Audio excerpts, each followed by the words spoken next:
যে সোশ্যাল মিডিয়ায় আমরা বিভিন্নভাবে দেখেছি আপনাকে মব সানি বলে ডাকা হয়েছে। আচ্ছা, এখানে আমি বিএনপি জামাতের আন্দোলন ব্যর্থ হয়েছে, তখনই মব হয়েছে। আর মব হওয়ার কারণে সে ওই গণভবন থেকে পালাইতে বাধ্য হয়েছে। এটা যদি আপনি মব বলেন, হ্যাঁ ঠিক আছে, আমরা মব। কেমন জানি মনে হচ্ছে তারেক রহমান দেশে আসতে পারতেছে না কোনো না কোনো অদৃশ্য শক্তির কারণে, এবং খালেদা জিয়াকে মানে কেমন জানি একটা ব্যারিকেডের ভিতর রাখা আছে।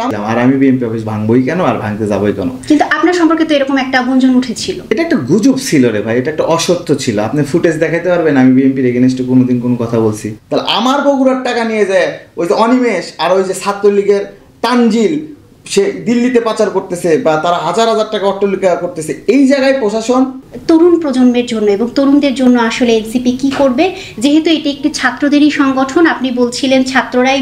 সামনে আসন্ন জাতীয় নির্বাচন, এই জাতীয় নির্বাচন ঘিরে রাজনৈতিক অঙ্গনে চলছে নানা আলোচনা সমালোচনা, উঠছে নানা দাবি, চলছে আন্দোলন, বাড়ছে নির্বাচনের সময় নিয়ে সংশয়।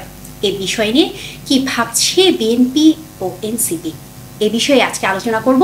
এবং আলোচনা করতে আজ স্টুডিওতে আমার সাথে আছে জাহাঙ্গীর আলম, সভাপতি বগুড়া জেলা যুবদল, এবং সেই সাথে আমার সাথে আরও আছে ডাক্তার আব্দুল্লাহ আল সানি, কেন্দ্রীয় সংগঠক এনসিপি জাতীয় শ্রমিক শক্তি।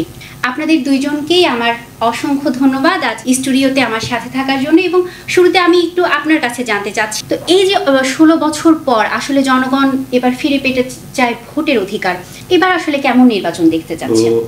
এইবারের নির্বাচন অবশ্যই আমরা সবার প্রত্যাশা যে বিপ্লবের পরে যে সরকারটি বর্তমানে আছে এই সরকারের সকল বিপ্লবের অংশীদার যত স্টেক হোল্ডার আছে সবারই প্রত্যাশা, সবাই তাদের নেতৃত্বে একটা ভালো নির্বাচন হবে।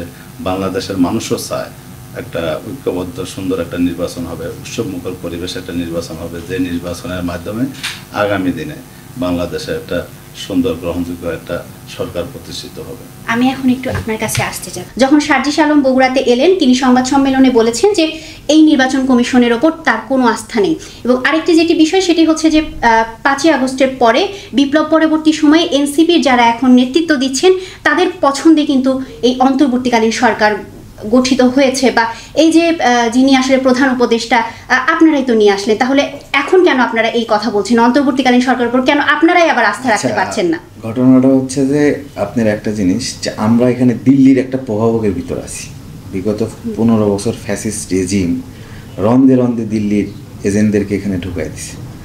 তারপরও দেখবেন উপদেষ্টা মাহফুজ একটা কথা বলছে যে আওয়ামী লীগ সরার পরে এই প্রশাসনগুলোতে বিএনপি এবং জামাতের লোকগুলো বসছে। তার মানে গভর্নমেন্ট যে একটা নিরপেক্ষ জায়গায়, যেমন ধরেন একটা ছেলে ছাত্র দল করছে, সে যে একটা নিরপেক্ষ সরকারের প্রতিনিধি হবে, এটা হয় নাই আমাদের। আমি সম্মান দিয়ে বলতে চাচ্ছি ডিসি সাহেব, মানে সে আমাদের এনসিপির উপর খুবই বিরক্ত ছিল সাবেকটা। আশা করি এটা অনেক ভালো হবে। তো এখানে ব্যাপারটা হচ্ছে যে আমরা কিন্তু জিয়াউর রহমানকে ওন করি, ভালোবাসি, এবং বগুড়াতে যারা বিএনপিতে সৎ ইমেজ লোক আছে, যেমন এমপি লালু সাহেব, জাহাঙ্গীর সাহেব, বা ভিপি সালাম সাহেব, তো আসলে গভর্নমেন্টের যে লোকগুলা তারা ওই দলীয়করণই আছে। এখন আমরা বাংলাদেশপন্থী লোক খুঁজে পাচ্ছি না, বা আমরা যে তরুণ বাংলাদেশপন্থী লোক গঠন করতে পারিনি। এই জায়গা থেকে আসলে আমরা ওই খুনিদেরকে সরাইতে যে বিএনপি জামাতের লোকদেরকে হয়তো মূল্যায়ন করছে এই গভর্নমেন্ট। তো এখন এখানে দলীয়করণ হয়ে গেছে প্রশাসন। দেখেন কিছুদিন আগে ডিসি মাসুদ ওই যে 32 ভাঙতে যাচ্ছে, আতুর ঘর, স্বৈরাচারের আতুর ঘর ভাঙতে যাচ্ছে, উনি ফোনে বলতেছে যে স্যার ফোর্স পাঠান এখানে, শিবির শিবির শিবির। এনসিপিকে অনেক সময় বলা হয় জামাতের একটি প্রক্সি টিম। আমি দুইজনের কথা একটু কোট করে আপনাকে বলি, সেটি হচ্ছে যে গণ অধিকার পরিষদের সাধারণ সম্পাদক রাশেদ খান যেটি বলেছে সেটি হচ্ছে যে জামায়াতে ইসলামী যা করতে পারে না তা এনসিপিকে দিয়ে করায়। এবং আরেকজনের কথা আমি কোট করে আপনাকে বলি, সেটি হচ্ছে বাংলাদেশ জামাতে ইসলামীর সেক্রেটারি জেনারেল অধ্যাপক গোলাম পরোয়ার একটি কথা বলেছেন তার বক্তব্যে, সেটি হচ্ছে তোমরা নতুন ছাত্রদের দল জন্ম নিয়েই বাপের সাথে পাল্লা দিতে যেও না, তিনি এরকম একটা কথা বলেছেন। তো যখন এই ধরনের আসলে মন্তব্য আসে রাজনৈতিক দলগুলোর কাছ থেকে, তখন স্বাভাবিকভাবেই জনগণের মনে একটা প্রশ্ন জাগে, সেটি হচ্ছে যে আসলেও কি জামাতের বি টিম বা সি টিম হিসেবে এনসিপি কাজ করছে কিনা, বা জামাত যেটা আসলে করতে পারছে না, যেটা বলতে পারছে না, সেটি আসলে এনসিপিকে দিয়ে বলাচ্ছে কিনা, এই বিষয়টা আপনি একটু ক্লিয়ার করবেন এবং সেই ক্ষেত্রে বলবেন এবং সেই সাথে বলবেন এই যে নির্বাচনে আপনাদের জামাতের সাথে অথবা জামাত যদি নাও হয় অন্য কোনো দলের সাথে জোট বাঁধার আপনাদের কোনো সম্ভাবনা আছে কিনা। আচ্ছা, সবচেয়ে সত্য কথা হচ্ছে জামাত বাংলাদেশের এ টিম, নট বি টিম। আপনাদেরকে বলা হচ্ছে জামাতের বি টিম? না, সরি, এনসিপি বাংলাদেশের এ টিম, নট বি টিম, অন্য কারো বি টিম না।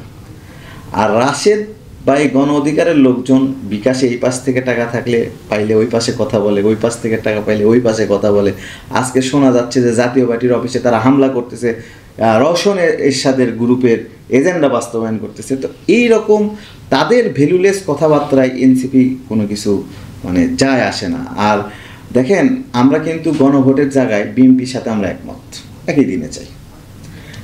নিম্নকক্ষে পিয়ার নির্বাচনে এনসিপি একই দিনে চায় বিএনপির সাথে, কিন্তু শুরুতে তো আপনারা একমত ছিলেন না। না, একই দিনে চাইছি। আপনি দেখেন, জামাত আগে চাইছে, বিএনপি এবং এনসিপি একই দিনে চাইছে যখন ওই যে কমিশনটা একমতে সবাই আসে। আচ্ছা, আমি এখন একটু জাহাঙ্গীর ভাই আপনার কাছে আসতে যাচ্ছি। সেটা হচ্ছে যে আপনাকে আমি একটা প্রশ্ন করতে চাচ্ছি যে তারেক রহমান কিন্তু দেখা গেছে যে 5ই আগস্টের পরে তিনি নানা বিষয়ে আলোচনা করেছেন, নানা বিষয়ে সবসময় যদি বলি যে দলের নেতাকর্মীদের প্রতিও তার একটা নির্দেশনা ছিল, কিন্তু সবকিছু মিলিয়ে আপনার কি মনে হচ্ছে যে তারেক রহমানের সব কথা কি দলের নেতাকর্মীরা শুনছেন, মানছেন? হ্যাঁ, আমি মনে করি যে কি অবশ্যই আমাদের একটা বৃহৎ দল, হয়তো দুই একজন বিপদগামী হতে পারে তার নির্দেশের বাইরে, সেরকম সংখ্যা খুবই নগণ্য আমার মনে হয় না আছে। তবে তার নেতৃত্বে সবাই ঐক্যবদ্ধ আছে, এটাতে দলের মধ্যে আমাদের কোনো সমস্যা নেই। এবং আরেকটি কথা আমি যেটি বলবো সেটি হচ্ছে যে আসলে 5ই আগস্টের আগে আমরা যেটা দেখেছিলাম যে সব রাজনৈতিক দলের একটা ঐক্য আমরা দেখেছিলাম। আমরা 36 দিনে দেখেছি যে সব রাজনৈতিক মতানৈক্য ভেঙে দোসরের যারা আসলে কাছাকাছি ছিল বা দোসরপন্থী যেই দলগুলো ছিল তারা ছাড়া সবাই একত্রিত হয়ে আসলে এক মঞ্চে সেই গণ আন্দোলনটা হ্যাঁ আসলে এই বিপ্লবকে সংগঠিত করেছে। কিন্তু 5ই আগস্টের পরে আমরা দেখলাম যে আসলে সেই প্রেক্ষাপট আমরা দেখলাম না। আমরা বিভিন্ন আলোচনা সমালোচনা শুনলাম এই বিষয়ে। এবং আমি যদি বলি যে আমি একটু একজনের কথা কোট করতে যাচ্ছি এখানে, সেটি হচ্ছে যে নাসিরউদ্দিন পাটোয়ারির কথা, এনসিপির। তিনি বিএনপিকে উদ্দেশ্য করে একটা কথা বলেছে, সেটি হচ্ছে বিএনপির যুবদলের ঢাকা মহানগরের একজন নেতার কথা বলেছে। নেতা আছেন, ও যে পরিমাণ চাঁদাবাজি ও দুর্নীতি করেছে ওই টাকা দিয়েও বাংলাদেশে গণভোট করা সম্ভব। আরেকটি কথা তিনি বলেছেন, আরেকটি কথা আমি আসি, সেটি হচ্ছে বিএনপির জন্ম হয়েছে হ্যাঁ ভোটে এবং মৃত্যু হবে না ভোটের মাধ্যমে। তো এই যে এনসিপির এই ধরনের কথা আপনি আসলে কিভাবে দেখছেন? শুনেন, এনসিপি তো নিয়ে আমি কথা বলতে চাইনি, তারপর আপনি নিয়ে আসছেন, কথাটা বলতেই হবে, আমাকে বলতে হবে। এই জন্যই এনসিপি সৃষ্টির আগেই আমরা বিপ্লবের সময় যারা নেতৃত্ব দিয়েছে, যে সব ছাত্র ভাইরা আমাদের নেতৃত্ব দিয়েছে, এদের প্রতি আমাদের নেতা তারেক রহমান সহ আমাদের নেত্রী দেখেন বাইর হওয়ার পরে তাদের প্রতি যে ভালোবাসা, বা আমাদেরও যে মাঠ পর্যায়ে তাদের প্রতি যে একটা সিম্পেথি ভালোবাসা ছিল, যে বিপ্লবের পরে এরা নেতৃত্ব দিয়েছে, এরা একটা জাতীয় পর্যায়ে একসময় নেতা হিসাবে তৈরি হবে, এটা আমাদের খুব আশা ছিল। কিন্তু এখনও ওদের যে সব যে খারাপ তা বলবো না। নাসিরউদ্দিন পাটোয়ারি যে লোকটার কথা আপনার বলতেছেন, এরকম দুই একজনের কারণে আমি মনে করি যে কি এনসিপি অনেক অনেক অনেক ক্ষতিগ্রস্ত হচ্ছে। এবং এনসিপির প্রতি যে মানুষের যে একটা ভালোবাসা, ওরা ভোট যাই পাক, কিন্তু মানুষের বা অন্যান্য দলের বা বিএনপির বা আমার নেতাদের যে ভালোবাসা ওদের একটা পাত, বা আগামী দিনে রাজনীতি শিখার জন্য বা সব কিছু মিলে ওদের বয়সের সাথে তাল মিলে ওরা যদি রাজনীতি করতো, হয়তো বা একসময় যে কোনো পর্যায়ে একটা জাতীয় পর্যায়ে একটা নেতা হতো ওরা। কিন্তু এই নাসিরের মতো লোকদের আজে বাজে কথার জন্য ওরা অনেকের থেকে, অনেকের মন থেকে ওরা বাইরে হয়ে যাচ্ছে, এটাই বাস্তবতা। আমরা বিএনপি নেতাকর্মীকে বিভিন্ন জায়গায় খুন হতে দেখছি। যদি বলি পল্লবীর একটি ঘটনা আমরা দেখেছি, যুবদলের একজন। কিন্তু এগুলো আসলে কারা সংগঠন করছে এবং এই খুনগুলো আসলে কারা করছে? এই যে পল্লবীর খুনটা বা ঢাকাতে আরো কয়েকটা খুন আমাদের, যেগুলো আমাদের ছাত্র দলের হচ্ছে, পল্লবীতে হচ্ছে যুবদলের নেতা, এরকম কয়েকটা ঢাকাতে, এটা তো একটা পরিকল্পিত হত্যাকাণ্ড বলে আমরা চিহ্নিত করতে পারি। কারণ এটা তো হলো যে কি বিএনপিকে ঘায়েল করার জন্য একটা প্রফেশনাল ভাবে এটা একটা গ্রুপ বা একটা যে কোনোভাবে একটা চক্রান্তের মাধ্যমে আমাদের নেতৃত্বটাকে দুর্বল করার জন্য টার্গেট করে করে আমাদের নেতা কর্মীদের এখানে কোনো আপনাদের দলীয় কোন্দল আছে? আমাদের ঢাকাতে এগুলো থেকে আমাদের দলীয় কোন্দলের কোনো কিছুই নেই। আর ও আমাদের বগুড়াতে যেটা বললো এটাও দলীয় কোন্দল না। তোমার ওখানে মিজান যেটা খুন হচ্ছে সেটা কিন্তু ওদের গ্রুপিং ছিল আগে থেকে, ওদের দুটা গ্রুপ, আধিপত্য গ্রুপ ওখানেই। আর ওটা যারা খুন করছে ওরা কিন্তু আমাদের দল থেকে বহিষ্কার আরো বহু আগে, এখন না, মিজান খুন হবার আগে না, অনেক আগে খুন হচ্ছে। মিজান ভাই, আবু সাইদ, রাশেদ, এই খুনগুলোর খুনিদের বিরুদ্ধে বিএনপির কি স্ট্যান্ড নিছে এই জায়গাটা আমাদের বিএনপি স্ট্যান্ড। আমি জাহাঙ্গীর ভাই এক মিনিট বলি, আমরা ছোটবেলায় 9 সালে আমি 9-এ পড়ি, শেখ হাসিনা আসলো। আমরা যদি বনানী থেকে আসি, Majnu murder, Shahin murder, Sujan murder, রেখাত মার্ডার, ভাইয়া জুয়েল মার্ডার, আরো XYZ অনেকেই মার্ডার হয়েছে। আমরা মানে আওয়ামী লীগ দ্বারা আওয়ামী লীগের মার্ডার দেখছি, আর এটা একটা ট্রেডিশন হয়ে গেছিল, এটা হলো আধিপত্যের একটা ট্রেডিশন হয়ে গেছিল। মানে এটা আওয়ামী চরিত্র বিএনপির মধ্যে ফুটে তুলছে না, বিএনপির মধ্যে না। এই আমি তোমাদের একটা কথা বলি, আমি কিছুদিন আগে আমাদের একটা মানববন্ধন করছি, আমাদের এই আমার সদর থানার আহ্বায়কের উপরে হামলা হচ্ছে সাবগ্রামে। তার 2-1 দিন পরে সাবগ্রামে একটা মানুষ খুন হচ্ছে, সেটা হলো যেন আমাদের ডায়াবেটিস এখানে সমিতি যেটা আছে, হাসপাতাল যেটা আছে, এই হাসপাতালে ওই ছেলেটা প্রহরীর কাজ করতো, হ্যাঁ, চাকরি করতো, ও খুন হচ্ছে। ওর কথা তো কেউ বলে নাই। আমি যখন এই ঢাকা থেকে এসে ওখানে আমি প্রোগ্রামে আসবো, এই একটা মানববন্ধন কর্মসূচিতে আমি আসছি, ওরা বলতেছে যে কি ভাই আমাদের মুখ খুন হচ্ছে, কিন্তু আমি কিন্তু তার বিচারটাও কিন্তু ডিসি সাহেবের কাছে, এসপি সাহেবের কাছে তার দ্রুত তার আসামিদেরকে ধরার জন্য কথা বলছি। আমরা যারা রাজনীতি করি শুধু আমাদের দলের না, যে কোনো হত্যাকাণ্ডের এই বিচারের জন্য বা আসামিকে ধরার জন্য আমরা বারবার এটা বলতেছি। আমরা পার্সোনালিভাবে এসপি সাহেবের সাথে আমরা কয়েকবার দেখা করছি যে এইসব হত্যাকাণ্ডের এগুলো গ্রেপ্তার করুন। আমাদের বগুড়াতে কিন্তু না, সারা বাংলাদেশে প্রশাসনের সব জায়গা থেকে সেইভাবে কোনো কাজ হচ্ছে না। এটার জন্যই আমাদের দল বা আমরা চাই যে দ্রুত একটা নির্বাচিত সরকার হলে এই জিনিসগুলোতে ভালো একটা কাজ হবে। তাছাড়া এখন যারা আছে, প্রশাসনে যারা আছে, তারা কিন্তু ওইভাবে কোনো আসামিকে ধরতে পারতেছে। নির্বাচন পাওয়ার জন্য আপনারা কিছু টার্মস ইউজ করছেন, কিছু কথা বলছেন, এবং সেই সাথে আরেকটি প্রশ্ন করবে, এই বিষয়ে আপনি বলবেন, এবং সেই সাথে যে প্রশ্নটির উত্তর দিবেন সেটা হচ্ছে যে 5ই আগস্টের পরে আমরা কিন্তু মব সন্ত্রাস দেখেছি, আমরা বিভিন্ন জায়গায় মব করতে দেখলাম, কিন্তু আসলে এটা কিন্তু আমাদের সংবিধানের পরিপন্থী। আমি যদি বলি যে সংবিধানের আর্টিকেল 35 নম্বর অনুচ্ছেদে আমাদের বলা আছে যে আসলে প্রত্যেকটি জনগণেরই অধিকার রয়েছে বিচার পাওয়ার। তো সেই ক্ষেত্রে এই মব সন্ত্রাসকে আপনি কিভাবে দেখছেন? এবং যদি আমি আপনার কথা বলি যে সোশ্যাল মিডিয়ায় আমরা বিভিন্নভাবে দেখেছি আপনাকে মব সানি বলে ডাকা হয়েছে, আপনি মব করেছেন এটা বলা হয়েছে, এবং এই বিষয়ে আপনি আসলে কি বলবেন? আচ্ছা, এখন ঘটনা হচ্ছে, দেখেন 71-এ যখন যুদ্ধ হলো, যুদ্ধ হওয়ার পরে প্রায় লক্ষাধিক পাকিস্তানি সেনাবাহিনী, পাকিস্তানি প্রশাসন কর্মকর্তাকে অপসারণ করা হলো বা তাদের দেশে পাঠানো। তুরস্কে যখন সেনা অভ্যুত্থান হলো এবং ওই দেশের মানুষ যখন রাস্তায় নেমে সেনা অভ্যুত্থানকে ব্যর্থ করলো, প্রায় 45,000 সরকারি কর্মকর্তাকে চাকরি থেকে আউট করা হলো। কিন্তু আমাদের বাংলাদেশে এই রকম একটা বিপ্লব হওয়ার পরে 3 দিন যখন রাষ্ট্রীয় দায়িত্ব নেওয়ার কেউ ছিল না, সেই সময় বিএনপি একটা বৃহৎ সমাবেশ করে প্রথম নির্বাচনের কথা বলে। জানেন সংবিধানে যে কোনো কারণে সংকট তৈরি হলে 3 মাসের মধ্যে নির্বাচন দিতে হবে। তো এই যে সংবিধানের 48 বা 45 নম্বর ধারার দোহাই দিয়ে আজকে যে রাষ্ট্রের সংস্কারটা ব্যাহত, আজকে আওয়ামী লীগকে প্রশ্রয় দেওয়া হচ্ছে। আপনি কি জানেন এই সংবিধানের আলোকেই শেখ হাসিনা এই 15 বছর শাসন করে গেছে, শোষণ করে গেছে। এই সংবিধানের আন্ডার, এই সংবিধানের দোহাই দিয়েই মানুষগুলোকে গুম খুন হত্যা করেও সে টিকে ছিল। আপনি জানেন এই শেখ হাসিনা বেগম খালেদা জিয়াকে বাড়ি থেকে বের করে দেওয়া হয়েছে। তারপরে আপনি মব সন্ত্রাসকে সাপোর্ট করছেন? আমি বলি, বাড়ি থেকে বের করে দেওয়া হয়েছে। আজকে আপনি যখন তার এই আতুর ঘর 32 ভাঙতে যাচ্ছেন, তখন আপনি আমাদেরকে বলতেছেন মব।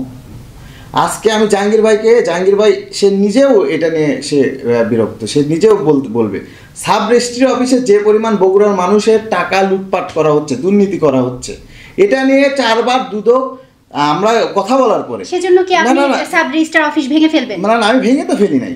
আমি যে সাব রেজিস্ট্রি অফিসের এই অভিযোগ বলে দিছি, সাংবাদিক ছিল, আপনাদের ওই সাংবাদিক ডাকেন, তাকে বলা হয়েছে একটা নকল দলিল তুলতে 700 টাকা লাগে, সেটার চার্জ দিবেন, নাম জারি করতে কত টাকা লাগে চার্জ দিবেন, তারা 3,500 টাকা করে নেওয়া হয়। প্রত্যেকটা দলিলে, প্রত্যেকটা রন্দে রন্দে ওরা টাকা নেয়। তাহলে আমার বগুড়ার টাকা নিয়ে যায় ওই যে অনিমেষ আর ওই যে ছাত্রলীগের তানজিল, সে দিল্লিতে পাচার করতেছে বা তারা হাজার হাজার টাকা অট্টালিকা করতেছে। এই জায়গায় প্রশাসন ব্যর্থ হচ্ছে, এই জায়গায় দুদক এসে দুর্নীতি খুঁজে পায়। তাহলে আপনি সশস্ত্র যুদ্ধকে মব বলতেছেন, যখন এই যে শেখ হাসিনা বাংলাদেশকে গুম খুন হত্যা করে আচ্ছা এখানে আমি বিএনপি জামাতের আন্দোলন ব্যর্থ হয়েছে, তখনই মব হয়েছে। আর মব হওয়ার কারণে সে ওই গণভবন থেকে পালাইতে বাধ্য হয়েছে। এটা যদি আপনি মব বলেন, হ্যাঁ ঠিক আছে আমরা মব। তার মানে আপনি 5ই আগস্টের পরে 36 দিনের এই ঘটনাকে আপনি আন্দোলন বলছেন, আপনি মব বলছেন? কোনটাকে? এই 36 দিন যেটা হলো সেটা মব, সেটা আন্দোলন। আপনারাই মব বলতেছেন, এই গণ আন্দোলনকে মব বলতেছেন আপনারা। যে আমি মবের কথা বলেছি, আপনি মবের পক্ষে নাকি বিপক্ষে আন্দোলনের কথা? আসলে মব বলে একটা ন্যারেটিভ তৈরি করে বাংলার মানুষকে দমিয়ে দেওয়া হচ্ছে, দিল্লির আধিপত্য যেটা ছিল ওটাকে টিকে রাখতে চাচ্ছে। তার মানে আপনি বলছেন যে এটা মব না, এটা হচ্ছে, আচ্ছা আমি দুইটা ঘটনার কথা আপনাকে উল্লেখ করি। সেটি হচ্ছে যে আমি একটু বলি, সেটা হচ্ছে যে তোফাজ্জল হোসেনের একটি কথা আমি বলবো যেটি মব সন্ত্রাসের মধ্যে পড়ে এবং একই বছরের 22 ডিসেম্বর কুমিল্লার চৌদ্রগ্রামে 78 বছর বয়সী মুক্তিযোদ্ধা আব্দুল হাই কানুনের গলায় জুতার মালা পরানো হয়েছে।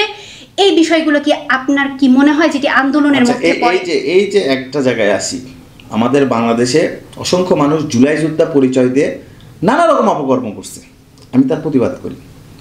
71-এ বাংলাদেশের মানুষ যুদ্ধ করছে, বীর মুক্তিযুদ্ধ হয়েছে, বীর প্রতীক হয়েছে, কিন্তু তাকে তো এই জুলাই যুদ্ধ আর 71-এর যুদ্ধ আর 47-এর যুদ্ধ কাউকে তো অপরাধ করার পারমিশন দেয় নাই।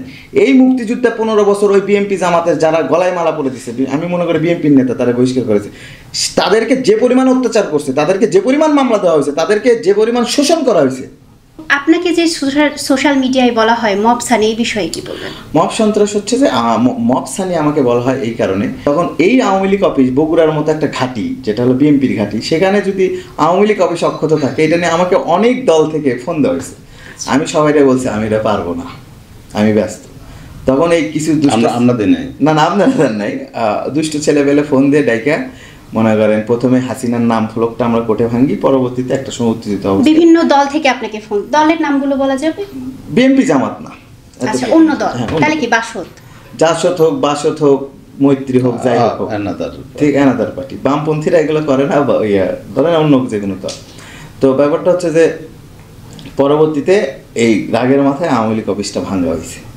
এখন এই আওয়ামী লীগ অফিস থেকে লিটন পোদ্দার শেষ দিন পর্যন্ত বিএনপি অফিসে হামলা করছে, শেষ দিন পর্যন্ত বিএনপি অফিসে হামলা করছে। এই আওয়ামী লীগ অফিস থেকে শিবিরের বিএম মডেলের টিচার নাম হচ্ছে বাকি, সে বিয়ের ফুল কিনতে আসছিল, তাকে ধরে নিয়ে এসে আওয়ামী লীগ অফিসে হত্যা করা হয়েছে। এই আওয়ামী লীগ অফিস থেকে বিএনপি জামাতকে অসংখ্য অত্যাচার করা হয়েছে।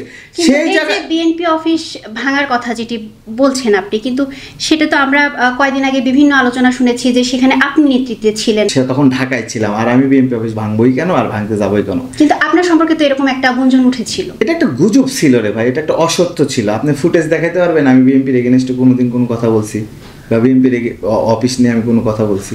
এটা একটা গুজব ছিল। কিন্তু ঘটনা হচ্ছে যে এই আওয়ামী লীগ পার্টি অফিসটা এই কারণেই সেদিন ভাঙা হয়েছে। আচ্ছা এখানে আরেকটি প্রশ্ন আমার আছে, সেটি হচ্ছে যে এই যে 16 বছর পর একটি সুষ্ঠু নির্বাচন দেখতে যাচ্ছে, কিন্তু যেটি বলা হচ্ছে যে পোস্টার নিয়ে, পোস্টারের বিষয়ে একটা বিধিনিষেধ আছে, সেভাবে পোস্টার ছাপানো যাবে না, পোস্টার বিভিন্ন জায়গায় লাগানো যাবে না, এবং সেই ক্ষেত্রে আরেকটি বিষয় আমরা যেটি সোশ্যাল মিডিয়ায় দেখতে পাচ্ছি সেটি হচ্ছে এআই এর যেই ব্যবহারটা, এবং অনেক সময় এটি খুব ভালো কাজ করছে, অনেক সময় এই এআই এর যেই ব্যবহার এটি অনেক গুজব ছড়াচ্ছে। তো এই বিষয়টা নিয়ে কি বলবেন আপনি? এটা তো আমি তো পজিটিভ কিছু এআইতে দেখতেছি না। সামাজিক যোগাযোগ মাধ্যম, আমরা হয়তো বা এখন আপনার সাথে আমি এখানে কথা বলতেছি, এটাকে একটা অন্যভাবে উপস্থাপন করে দিয়ে ছেড়ে দেবে, ওর সাথে আমি আর একটা বসে কথা বলতেছি, হ্যাঁ ওটা কথাটা চেঞ্জ করে দিচ্ছে। এটা ভালো কোনো দিক আমার চোখে এখনো পড়ে নাই, খারাপ নেগেটিভ দিক ছাড়া। আর এটাতে মানুষ একসময় সত্য ঘটনা অবিশ্বাস করবে না। এবং এই যে পোস্টার ছাপানো যাবে না, এই বিষয়ে পোস্টার ছাপানো এখন যদি নির্বাচন কমিশনার থেকে যেসব আইনগুলা থাকবে, অবশ্যই যখন আপনার তফসিল ঘোষণা হওয়ার পরে এই আইন মানে সবাই চলবে, প্যানা থাকবে, বড় বড় প্যানা যেটা থাকবে, যে আইন থাকবে আইনের মধ্যে থেকেই তো আমাদেরকে নির্বাচন করতে হবে। আমি একটু সানি ভাই আপনার কাছে আসতে যাব, সেটা হচ্ছে যে বগুড়াতে আসলে এনসিপির অবস্থান কেমন? বগুড়ার অবস্থান মোটামুটি আমাদের এই যে আমরা তো সেভাবে তেমন কোনো নেতৃত্ব দেখতে পাই না। তানভীর সাহেব যে একটা করাপ্টেড লোক, তার কারণে একটা ধস নামছে। আরও কিছু বয়স কম হওয়ার কারণে, কিছু ছেলে পেলে বিভিন্ন জায়গায় অকারেন্স করার কারণে, এবং আমি বলবো মানে একটু অযোগ্যতার কারণেও একটু ধস নামছে। তবে আগের চেয়ে এনসিপি অনেকটাই ভালো, এবং আমি মনে করি জেলা কমিটি হওয়ার পরে বগুড়ার এনসিপি দাঁড়ায় যাবে এবং একটা শক্তিশালী অবস্থান নেবে। আমরা 2 দিন আগে প্রতীক পাইলাম, আমরা 1 মাস আগে নিবন্ধন পাইলাম। হ্যাঁ, মানে এইটা সুন্দর ব্যবহার হবে। এখানে আপনি যদি আমার বিএনপির সাথে এখনই ফাইট করতে পারেন, ওরা 40-45 বছরের একটা দল, জামাত ইসলাম 80 বছরের একটা দল, ওদের সাথে আমাদের তুলনা হবে না। কিন্তু আমরা মনে করি জামাত ইসলাম 80 বছরের মধ্যে সব ভুল সিদ্ধান্ত, তাই না? হ্যাঁ, সেটা বাদ দেন, যাই হোক মানে আচ্ছা, এখানে আমার একটা প্রশ্ন আছে, সেটা হচ্ছে যে এনসিপি 5 আগস্টের পরে গঠন করা হলো, জনগণের পালস কি এনসিপি বুঝতে পারে? বোঝার মতো কি তাদের সেই ওই কাঠামো হয়েছে কিনা? আসলে জনগণের পালস বোঝার আগে মানে এনসিপির যে ছেলেটা ধরেন 158 জন যে সমন্বয়, কাদের এখনো ছাত্র, বাকের এখনো ওই যে জিএস নির্বাচন করলো, তো এরা আসলে আমি মনে করি ছাত্ররা তো নিজেরাই ভালো মতো বোঝে না। তারপরও রাজনৈতিক নতুন বন্দোবস্ত, 53 বছরের পরাজিত রাজনৈতিক শক্তি। আচ্ছা, আপনি যেটা বলছেন ছাত্ররা নিজেরাই ভালো মতো বোঝে না, তাহলে আপনার রাজনৈতিক দল কেন গঠন করলেন? ওই যে 53 বছরের পরাজিত রাজনৈতিক শক্তির যে কলঙ্ক, সেই জায়গায় থেকে নতুন রাজনৈতিক বন্দোবস্ত তারা বোঝে না, কিন্তু নাহিদ বোঝে, পাটোয়ারি বোঝে, হাসনাত বোঝে। কিন্তু নাহিদ, হাসনাত, পাটোয়ারি এদের দিয়ে কি পুরো দেশের রাজনীতি চালানো সম্ভব? পুরো দেশের জনগণের কথা বোঝা সম্ভব এবং ভোট করে কি নির্বাচিত হওয়া সম্ভব? নাহিদ, আক্তার, আসিফ আর হচ্ছে মাহফুজ, এরা ছাত্র শক্তি করতো ওই সময়। আক্তার ছিল সভাপতি। ওদের দলের ব্যানার দেখলে ওই সময় দেখবেন 7 থেকে 13 জন। তো আপনার মতো আমার মতো যারা সাধারণ মানুষ কখনো কল্পনা করি নাই যে ওদের ডাকে কোটি কোটি মানুষ ছাপায় পড়বে। তো একটা সময় যদি আল্লাহ ভাগ্যে রাখে, এদের যোগ্যতা নেতৃত্ব যদি ঠিক থাকে, তাহলে এদের নেতৃত্বে বাংলাদেশ একটা সময় গড়ে উঠবে। কিন্তু বুঝতে হবে মানুষ কেন আসছে, না, এটা বুঝতে হবে ওদেরকে। ওই মাঠটা বিএনপি জামাত তৈরি করেছে, গড়েই যে উঠতে হবে। একটা রাজনৈতিক দল সফলই যে হতে হবে, ক্ষমতায় যে যেতে হবে এমন না, দেশের পক্ষে স্ট্যান্ড নিয়ে কথা বলতেছে, এটাই হলো সবচেয়ে বড় কথা। মানে আমি কোটিপতি হতে পারি বা আমি নাও হতে পারি, বা আমি অনেক ভালো জায়গায় যেতে পারতাম, তার চেয়ে হচ্ছে আমি সত্যত পক্ষে আছি। কিন্তু আমি আমার উত্তরটা পেলাম না। আসলে আমি প্রশ্ন করেছিলাম যে আপনারা তাহলে রাজনৈতিক দল কেন গঠন করলেন? ওই যে 53 বছরের পরাজিত রাজনৈতিক শক্তি যারা ব্যর্থ হয়েছে বাংলাদেশের মানুষের জন আকাঙ্ক্ষা পূরণ করতে, সেই জায়গা থেকে আমরা প্রচেষ্টা করতেছি। আপনারা আকাঙ্ক্ষা পূরণে সক্ষম, জনগণের পালস আপনারা বুঝতে পারেন। সক্ষম ব্যর্থতা এখানে যুব দলের সভাপতি জাহাঙ্গীর ভাই, সে কি সকল যুবকের আকাঙ্ক্ষা পূরণ করতে সক্ষম? সে প্রচেষ্টা করতেছে। তার আমরা আপনারা প্রচেষ্টা করছেন? হ্যাঁ, আমরা প্রচেষ্টা করতেছি। আচ্ছা, সফলতা ব্যর্থতা আপনাদেরকে অসংখ্য শুভকামনা। সানি ভাইয়া যেটা বলছিলেন আসলে যে বগুড়া হচ্ছে বিএনপির ঘাঁটি, এবং আসলে বগুড়ার মানুষের বিএনপির প্রতি অনেক প্রত্যাশা রয়েছে। আমি যদি দেখি যে বগুড়াতে আসলে তারেক রহমানের জন্মদিন পালন করা হয়, জাইমা রহমানের জন্মদিনের বিভিন্ন উন্নয়নমূলক উদ্যোগ গ্রহণ করা হয়, কিন্তু আমি বলবো যে এই উদ্যোগগুলা শুধুমাত্র জন্মদিনকে কেন্দ্র করেই কিনা, সেই একদিনকে কেন্দ্র করে কিনা, এবং আসলে যুবক যারা রয়েছে, যারা তরুণ প্রজন্মের যারা রয়েছে, তাদের জন্য আসলে বিএনপি কি করবে, যেহেতু আপনি এখন বর্তমান সভাপতি বা যুব দলের। ধন্যবাদ আপনাকে। আপনি যেটা বলছেন যে আমরা একদিনের কর্মসূচি, যে ম্যাডাম যে খালেদা জিয়ার জন্মদিনে অথবা মানবিক কর্মসূচিগুলো নেওয়া হয়, যে এইবার আমাদের নেতা তারেক রহমানের উনি নিজেই আগে বলে দিয়েছেন যে কোনো রকম উৎসবমুখর কোনো কর্মসূচি তার জন্মদিনে পালন করা যাবে না। একদম প্রেস লিস্ট দিয়ে সকল সংগঠনকে এটা বলে দেওয়া হয়েছে। কিন্তু যদিও আমরা বগুড়াতে, তো আমরা তো দুই একটা কিছু করতে হবে আমাদেরকে। বগুড়াতে ওনার বাড়ি, বগুড়ায় সব ওনার।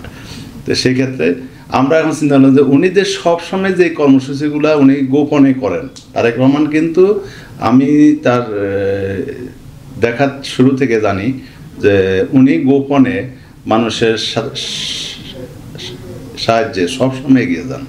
এতিমদের এতিমখানায়, দুস্থ লোকদের, এতিম মেয়েদের বিয়ে অনুষ্ঠান, এরকম বহু ঘটনার সাথে উনি জড়িত, উনি সক্রিয়ভাবে কাজগুলো করতেন। তারপরে অসুস্থ মানুষদেরকে নীরবে উনি চিকিৎসা ব্যবস্থা করতেন, এগুলো কিন্তু কখনো মিডিয়াতে আসতো না। এখন যেটা আপনারা আমরা বিএনপি পরিবারের নামে ব্যানারে আমাদের হচ্ছে, এটার বাইরেও কিন্তু উনি কিন্তু ব্যক্তিগতভাবে ওনার অনেক এতিমখানা আছে, ওনার অনেক দুস্থ মানুষদেরকে উনি গোপনে কিন্তু এগুলো দান করেন, তাদেরকে চিকিৎসা সেবা দেন, এগুলো কিন্তু গোপনে ওনার অনেক আছে, যেটা মিডিয়াতে আসে না। আর এখন যদিও আমরা বিএনপি পরিবারের ব্যানারে সারা বাংলাদেশে বিভিন্ন জায়গাতে আপনার দেখবেন মানবিক এই কাজগুলো করতেছে, এটা কিন্তু একদিনের কর্মসূচি না। আমরা এখন এই জন্মদিন উপলক্ষে বিএনপি বা আমরা যুবদল আমরা ওই মানবিক প্রোগ্রামগুলো, যে আমাদের নেতা মানবিক প্রোগ্রাম করতে ভালোবাসেন, ওনার জন্মদিনে আমরাও মানবিক প্রোগ্রামগুলোই হাতে নেব। এটা শুধু একদিনের না, ধরেন আমরা আমাদের প্রতিষ্ঠাবার্ষিকীতে, যুবদলের প্রতিষ্ঠাবার্ষিকীতে আমরা 2টা করছি। আপনার একজন অসহায় পঙ্গু ব্যক্তিকে একটা দোকান ঘর করে তাকে সোনাতলাতে গাবতলিতে তাকে আমরা পণ্য সামগ্রী দিয়েছি, যে বিক্রি করে উনি ওখানে সচ্ছলভাবে যাতে চলতে পারে একটা দোকান করে দিয়েছি। আর একজন অসহায় ব্যক্তি নারী আমরা তার ঘর বাড়ি নেই, তাকে একটা ঘর করে দিয়েছি। এটা আমাদের যুবদলের প্রতিষ্ঠাবার্ষিকীর সময় দিয়েছি। তার আগেও আমি কয়েকটা থানাতে যারা ক্যান্সার বা বড় বড় রোগে আক্রান্ত, এদেরকে আমরা আর্থিকভাবে যতটুকু পেরেছি আমরা সহযোগিতা করার চেষ্টা করি। সবসময় এটা আমরা চেষ্টা করি যে কি এটা আমরা কিন্তু আমাদের মানবতার থেকে, আর আমাদের নেতা তারেক রহমান সবসময় মানবতার কাজগুলো করেন, তার দেখে আমরা আরও উৎসাহিত হয়ে তার কর্মকাণ্ডগুলোকে আমরা সবসময় এটা করে যাই। আপনারা হয়তো বা মিডিয়াতে হয়তো দেখতেছেন যে জন্মদিন উপলক্ষে কেক কাটার কথা, কেক না কাটা তারা এই কর্মসূচি একদিনের জন্য করলো। এই কাজগুলো যদি সবসময় করে তাহলে কেমন হয়? এই কাজগুলো আমাদের দলের থেকে আমাদের সামর্থ্য মতে আমরা সবসময় করব। আর বিশেষ করে বাংলাদেশের জিয়া পরিবার এখনো তার আদর্শিক কর্মকাণ্ড ধরে রাখছে, বিএনপি ব্যর্থ হলেও। তারপরেও আপনার বিএনপি ব্যর্থ না, তোমার বিএনপির নেতৃত্বই তো দিচ্ছে এই খালেদা জিয়া, তারেক রহমান। আমি এটা অনেকটা বিশ্বাস করি না। না, তো বিএনপি ব্যর্থ, খালেদা জিয়া এবং তারেক রহমানের কথার টোন একরকম, রাজপথে শুনো এটা তো ভাই আমি তো বললাম যে আমাদের সবসময় চিন্তা করতে হবে 10 জন 10টা কথা বলবে এবং আমি মনে করি খালেদা জিয়া যে গতকালে সশস্ত্র বাহিনীর একটা অনুষ্ঠানে আসছিল, আমি মনে করি সে ঘরে বসেই জাতির উদ্দেশ্যে দলের উদ্দেশ্যে কথা বলতে পারে, কিন্তু তাকে মনে হচ্ছে যে না, এটা তাকে মুক্তি করার জন্য হয়তো আমাদেরকে সামনে আরেকটা আন্দোলন করতে হবে। কারণ কেমন জানি মনে হচ্ছে তারেক রহমান দেশে আসতে পারতেছে না কোনো না কোনো অদৃশ্য শক্তির কারণে, এবং খালেদা জিয়াকে কেমন জানি একটা ব্যারিকেডের ভিতর রাখা আছে। আমরা প্রতি মাসে না, প্রতি সপ্তাহে না, প্রতিদিন তার কথা শুনতে চাই। ইনশাল্লাহ আমরা আশা করি আল্লাহ যদি তাকে সুস্থ করে সবসময় বলবে। আর তারেক রহমান এখন তো সবসময় কথা বলতেছেন, ওনার কথাটাকে আমরা ফলো করি। আমরা সারা বাংলাদেশের মানুষ যদি আমি বিশ্বাস করি সারা বাংলাদেশের মানুষ তারেক রহমানের নেতৃত্বে যদি ঐক্যবদ্ধ হয়ে যদি আগামী নির্বাচনটা পার করে একটা সরকার গঠন করে সবাই মিলে, তারেক রহমানের যে প্রস্তাবটা প্রথম ছিল সেটাকে যদি সবাই যদি মেনে নিত, আজকে আরও নির্বাচনটা যদি আরও আগে হতো, আজকে যে খুন খারাপ হয়ে নিয়ে যে প্রশাসন ধরতে পারে না সেই, আমরা আশা করি যে এটা এতটুকু আসতো না, আরও ভালো মানুষ বেটার একটা অবস্থানে বাংলাদেশ থাকতো। আচ্ছা, এবার আমি একটু সানি ভাই আপনার কাছে আসতে চাচ্ছি। সেটা হচ্ছে যে এই যে আমি আসলে যে প্রশ্নটা এর আগে করছিলাম যে জনগণের পালস বুঝতে আসলে পেরেছি কিনা এনসিপি, তো আপনি যেটা বললেন যে পূরণ করবে এরকম একটা প্রত্যাশা আপনি করছেন, তো সেই প্রত্যাশা থেকে আপনি বলবেন যে আসলে তরুণ প্রজন্মের জন্য এবং তরুণদের জন্য আসলে এনসিপি কি করবে, যেহেতু এটি একটি ছাত্রদেরই সংগঠন, আপনি বলছিলেন ছাত্ররাই নিজেদের বিষয়টি বোঝে না, তারপরেও আপনি বলবেন যে আসলে ছাত্রদের জন্য আসলে তারা কি করবে এবং তরুণদের জন্য আসলে তারা কি করবে। তরুণদের জন্য আমরা একটা সুন্দর রাষ্ট্র কাঠামো গঠন করতে চাই। আর আমরা যেহেতু তরুণ, আমরা তরুণদের নিয়ে কাজ করব এবং আমরা আমাদের জন্যই কাজ করব। ধরেন তরুণ হিসেবে এই তরুণদের নিয়ে কাজ করা নিয়ে এটা আমাদের চেয়ে আমরা মনে করি তরুণরাই একটা পদক্ষেপ নেবে। যেমন হচ্ছে আমি বলি এনসিপি এখন তরুণদের মধ্যে, যদি আমি বলি বগুড়ার ক্ষেত্রে, আর ওই যে আমরা আসলে হয়তোবা ওইভাবে এখনো দাঁড়াইতে পারিনি, কিছু করব এই জায়গাটা আমরা যেতে পারিনি। তবে মাঝখানে তারুণ্যের উৎসব ছিল, যদিও গভর্নমেন্ট প্রজেক্ট, এনসিপি সেখানে ছিল এবং আগামীতে ইনশাল্লাহ এনসিপি ভালো কাজ করবে। জি, আপনাকে অসংখ্য শুভকামনা আগামী দিনের জন্য এবং আপনাকেও শুভকামনা আগামী দিনের জন্য। সেই সাথে আমরা অনুষ্ঠানের একদমই শেষ পর্যায়ে চলে এসেছি। দর্শক, লড়াই ছিল 36 দিনের, আর এই 36 দিনে তরুণ ছাত্র জনতার হাত ধরেই সংঘটিত হয়েছে এমন একটি বিপ্লব। তাই এই নির্বাচনের পরে এই তরুণ ছাত্র জনতার হাত ধরে গঠিত হবে নতুন একটি বাংলাদেশ, এমনটি প্রত্যাশা সকলের। দর্শক, পরবর্তী দৈনিক করতোয়ার আপডেটগুলো পেতে দৈনিক করতোয়ার সাথেই থাকুন।